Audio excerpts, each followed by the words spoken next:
All right. So I hope you guys are doing good. We've been reviewing Unit 1, and everyone loves my pronunciation of Augsburg and Augsburg. So we covered a lot of that yesterday, and one of the things that I talked about a little bit was the change in cities and how they had to adapt, and they had to get to a place to where they could actually accommodate all of these new people moving into the city.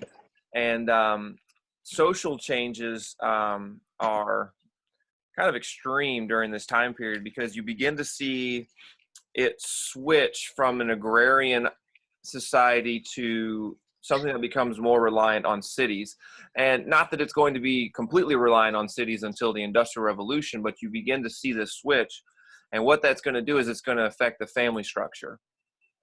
Families are going to be smaller as a result. Because they can't feed their kids. And remember, the price changes happened rather quickly, especially in agriculture. So the price of food began to skyrocket, and families couldn't keep up with that. And so starving was a real problem, especially inside of cities, and hence crime went up and everything else.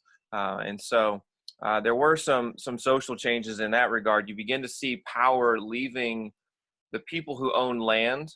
They're extremely rich because they own land, and it's starting to go towards people who own businesses and who are more into the commercial side of life. So your merchants and that type, people who are able to set up essentially what's for them a Walmart in that time period. They can sell a lot of different items and make a good amount of money as a result of that. So, that's something to make sure we pay attention to in the social side of things. Things don't really change for women too much during that time period. You do begin to see some women become artists that are paid. The vast majority of those women will take like basically a male name for themselves as an artist. But there will be some who will get fame and recognition, people knowing that they were a woman.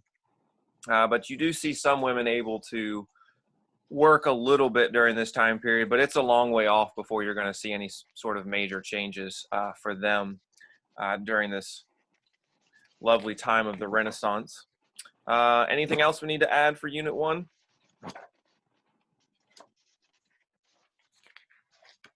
All right. So Unit 2, it's all about Protestants and Catholics and everything that happens in between. So, of course, we have to start off with Martin Luther. Remember, he was riding out in the storm, and storm terrified him, and he fell off of his horse, and he promised God that if he survived the storm, he would do what? Basically, Be a monk. Yeah, I'm going to become a monk, and I'm going to change the world. No, he actually had no aspirations to change the world. Really, when we look at him, he doesn't exactly strike us as this character, this figure that's often drawn in paintings of one who's very stoic and very self-assured. The character of him doesn't really speak to that, especially if you study his time in the monastery and everything else. And it's a shame that we're not in the classroom, because there's actually one really good movie that they made called Luther, and it portrays him pretty good, and you get a good idea from that. But we would have watched that after your test, because all the days when we have nothing to do. So Luther comes along, and he begins to notice, as he's reading scripture, that what the Catholic Church teaches doesn't exactly match up. And he basically gets fed up. And when he posted the 95 Theses, what was he trying to do? Was he trying to leave the church or to fix the church? Reform the church. Yeah, he really just wanted to reform it. He didn't want to leave the Catholic Church. He just wanted them to be more biblical in their teachings. And so he posts the 95 Theses, which are basically 95 problems that go against Scripture in the Catholic Church. And he thought the Pope was on his side, if you remember all of that in class. Maybe a little diluted in his thinking and his belief. Remember, before he makes the complete change from Catholic to Protestant, he will go to Rome, and he will make the pilgrimage, if you will, and do all these things I don't need that, buddy. Shut the door, please. And he will see people walking on their knees up these steps so that they can earn penance, and he will see like people trying to basically purchase their way into heaven, and that really makes him mad. And then he goes home, and Tetzel goes on his spree of selling indulgences, and basically all of this pushes Luther over the edge, and he leaves the Catholic Church entirely. What this does is it sparks a fire under a bunch of poor Germans who see the church as part of the reason why they're poor and they're destitute. And you have a revolt that starts up after he goes into a forced hiding, if you will. Remember, he was put on trial. What was that trial The called? Diet of Worms. Worms, yes. Sorry, I just have fun saying it like that. The Diet of Worms. 1521. And yes, and he goes to the Diet of Worms, and they tell him to recant, and he basically just makes the statement after a few minutes of stuttering and mumbling around, and says, unless they can prove to him through Scripture that he's wrong, he's not going to recant. And he leaves the meeting, and he's kidnapped. Who kidnapped him? Frederick III. Yeah, one of the princes who loved Luther and his teachings and all that, and he kidnaps him and hides him away. And what does Luther do during his forced exile? He's a professor at the University of Wittenberg. The Bible. Actually, he was a professor before that. Then he goes to the Diet of Worms, and then he's exiled, and he translates the Bible into German while he's there. And then what brings him out of hiding? The Peasant Revolt. Yes, very good. The Peasant Revolt. They were doing all this. They were killing the Catholics. They were burning down the churches. They were doing all these things.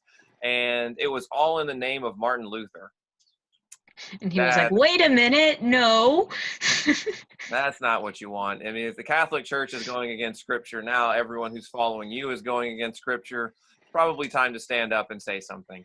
And so Martin Luther comes out and basically denounces all of this movement. And it was actually led by a guy who was one of the teachers with him at Wittenberg, one of the professors. And this guy kind of went over the top, if you will, in encouraging everything that happened during that time period. And so Luther had to come out of hiding, and basically all of this ends up in a treaty that says that the German princes can choose the religion of their province, and that's that. No more fighting between them, because the Catholic Church was unable to basically stop Lutheranism from spreading from that point forward. Let's see. Let's talk about Protestantism in France. Yesterday, I mentioned the Edict of Nantes, and what was the name of the Protestant group in France?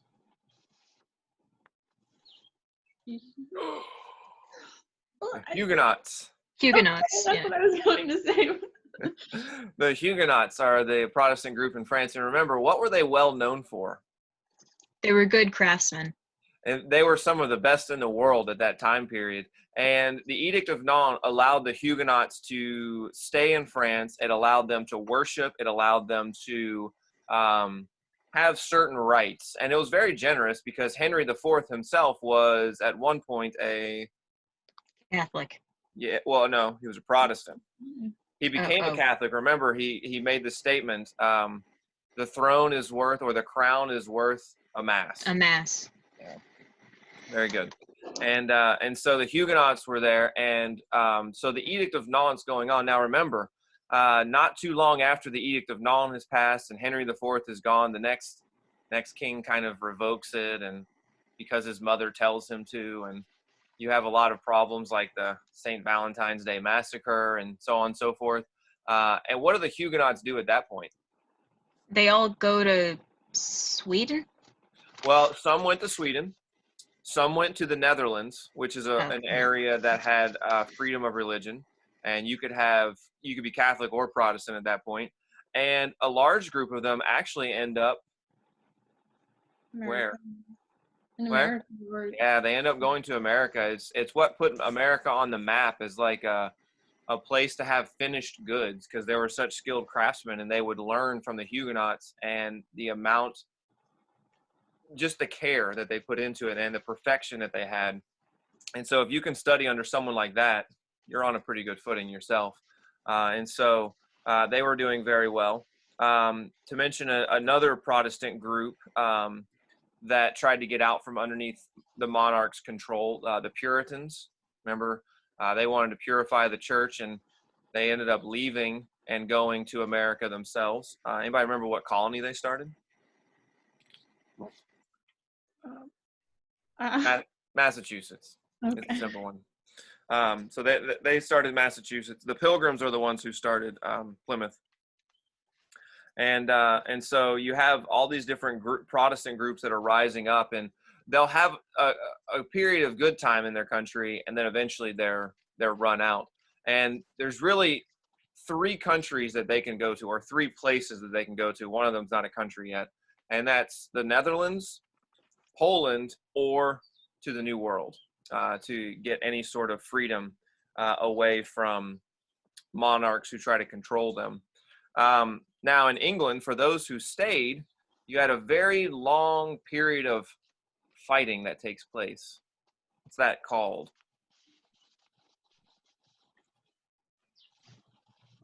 It's a war. It's got a number in it.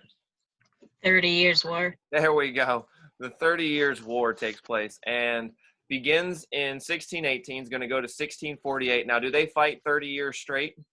No, No. it's off and on. Yeah, it's an off and on thing, but it's always between Protestants and Catholics, or is it? No. No. There at the No. end, someone changes sides because they're tired of the Habsburgs. Who is The this? French. The Yeah, French. French end up joining the Protestants and really making the wars of religion quite confusing. Huh, look at that. And so you have the French who switch sides. Did I say St. Valentine's Day Massacre earlier? Yes. I meant St. Bartholomew's Day Massacre. There is a St. Valentine's Day Massacre, but it has nothing to do with European history. That's American history, if I remember correctly. But it was St. Bartholomew's Day Massacre. And so you have the French who kind of changed sides. Do you remember the French king that changed sides? Should be an easy answer because he's also the one who was kind of responsible for the Edict of Nantes. Henry the Fourth. Yeah, it was Henry the Fourth. Henry of Navarre was originally his name. Becomes Henry the Fourth, and so he's the one who's kind of responsible for that, trying to get away from the Habsburgs and their power. And so you have a lot of change coming about during this time period. Remember, this is whenever during this time period, these wars of religion, it's not even just the 30 Years' War. It's whenever you have the Spanish Armada attacking England. What year did that take place? 1588. Yeah, there you go, 1588. Very nice. So in 1588, they come over and they attack. So all of this is taking place during the various wars of religion that'll take place during this time. Who was one of the major Protestant kings who, honestly, if he had lived, probably would have won the war outright? Gustavus Adolphus. Yeah, Gustavus Adolphus. He was very outspoken. Remember, he told the German princes whenever he came to the war, he said, you're either going to join me or you're not. And if you don't, I'm just going to march right through your country and completely destroy you. And so the German princes who had been reluctant to do anything up to that point were like, maybe we'll fight for the Protestants. And so they met him on the battlefield and joined up with him. But unfortunately, Gustavus was killed during the war, and so the Protestant hopes kind of were dashed at that point. In fact, they would be dashed until France would join their side and completely turn the tide of the war. Remember, France is literally the strongest nation at this time, especially during the 30 Years' War, because 1588, the Spanish lost a whole lot. And so they're not going to be super powerful, especially in Europe. And France, being a Catholic country, helped them win a lot of wars, but then they switched sides. So they lost basically the majority of their power. So you ended up with a stalemate, and the wars of religion accomplished what? I mean, 30 no. years war accomplished absolutely nothing, because it was a stalemate in the long run, and they got tired of fighting each other. It didn't help that the Habsburgs were also fighting against the Ottoman Empire that was starting to expand. And so they basically just said, you know what? The Ottoman Empire is starting to expand. We're just going to kind of chill and stop doing all of this. And you can have your stuff, we'll have our stuff, and we'll leave it from there. And so the countries who were Catholic remained Catholic. The countries who were Protestant remained Protestant. And that's basically it for the wars of religion. Now, the Catholics would not be outdone. There would be a Protestant Reformation, so the Catholics would also have their own Reformation, because Counter Reformation. yeah, exactly. It's what's life without copying what someone else did and trying to do it better. So they have the Counter Reformation, and one of the groups that you should know about is the Spanish Inquisition. What was this group's job? To hunt down anyone who's not Catholic and make them Catholic or kill them. Yes. Weed out the heretics, if you will. If you're a heretic, you will not live for long, because we will come and get you. We will put you on trial. Air quotes are important there. And tell you that if you don't recant, then you will die. A very painful death most of the time, by the way.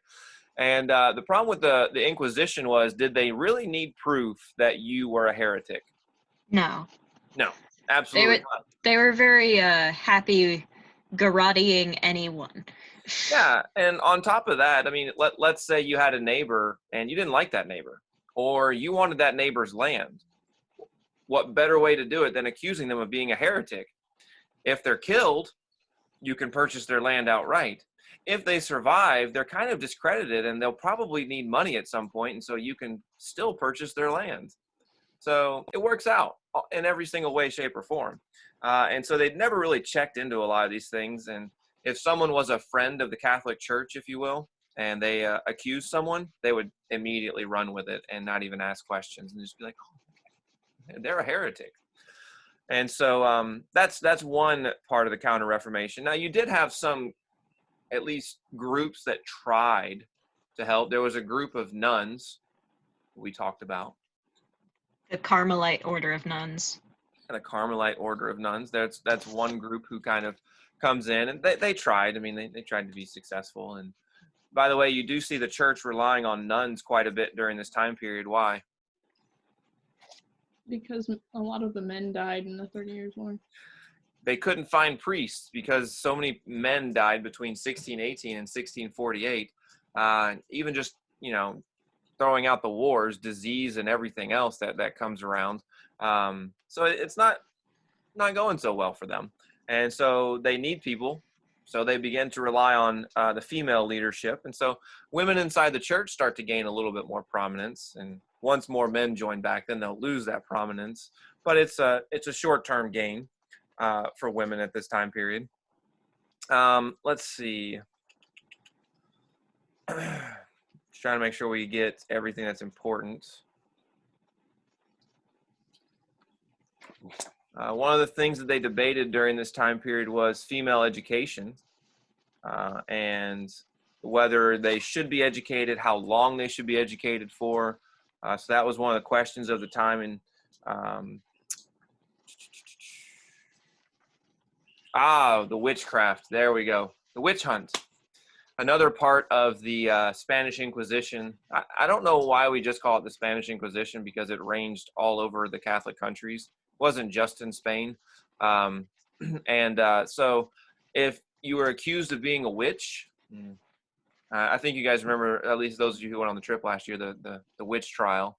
It doesn't take much to be accused of being a witch. So it was a dangerous time to be a woman who usually lived alone or was strange and odd. Often be accused of being a witch, and that's not great. That's not what you want. And so the witch trials during this time period were something to be careful of. Careful what you say, who you talk to, who you anger. And so, yeah, definitely something to pay attention to. We talked about art during this time period, a lot of Baroque art. Sounded like I said broke, but no, Baroque. Broke, don't fix it. Not If it Baroque. ain't Baroque, don't fix it. Thank you, My, Cogsworth. My cabinet's Baroque. Well, are you gonna fix it? Remember, who paid for most of the artwork during this time period? The church. Absolutely. The church paid for it. Why did they pay for it? Because you can stir people's feelings with art, and also a lot of people couldn't read, so if you make pictures. So, but It's- realize if the church is paying for it, it's basically going to be art based on what? the Catholic Church's idea of what you should be seeing. Yeah, the biblical stories usually, but yeah, their view of the stories. Remember, you have a lot of like halos over people who are saints. You have a lot of darker colors in the background, and so the art during this time period was that, but also it was to show the church's stature, like basically how much money they had. Like, ooh, we're kind of a big deal. Kind of puffing their chest out. We paid for all of this. A lot of the money that was raised. Remember, Tetzel. All the money that he was raising was going to build what? New churches. Yeah, well, one specific church. I believe it was St. Peter's, if I remember correctly. But it's basically massive cathedrals is what it was going to pay for. And so, with that in mind, like you have. A lot of the church is basically just look how much money we have. Everything that they're doing during this time period, whether it's getting art, whether it's getting painting, statues, or even just buildings. They built these large, ornate, gaudy buildings to show just how awesome they were. And so, I have yeah. Artemisia Gentileschi's name in little hearts. I really like her paintings. Good. All right. So, any questions? That's most of Unit 2. It's all of our religious stuff. Unit 3 is all about absolutism, but we'll cover that next week. All right. Well, that's it for me then. I'll see most of you at, well, I should see all of you at 10:45 if you show up. But we have a Bible one then. We're going to review everything, get you ready for your quiz tomorrow. Mr. Hughes, Yeah. So when I was looking through my notes just now, I found a quote from you, and it was dripping like sopping wet with sarcasm. That's not me. I'm not super sarcastic. Sarcastic? Me? Never. Never. No idea what you're talking about. You're deluded. Oh, man. Oh, I remember. Yeah. I missed the classroom. Great time to be sarcastic. Especially when you talk about various individuals throughout history who do things that aren't smart or good. Oh, man. All right. Well, if no one has anything else, I'll see you guys later.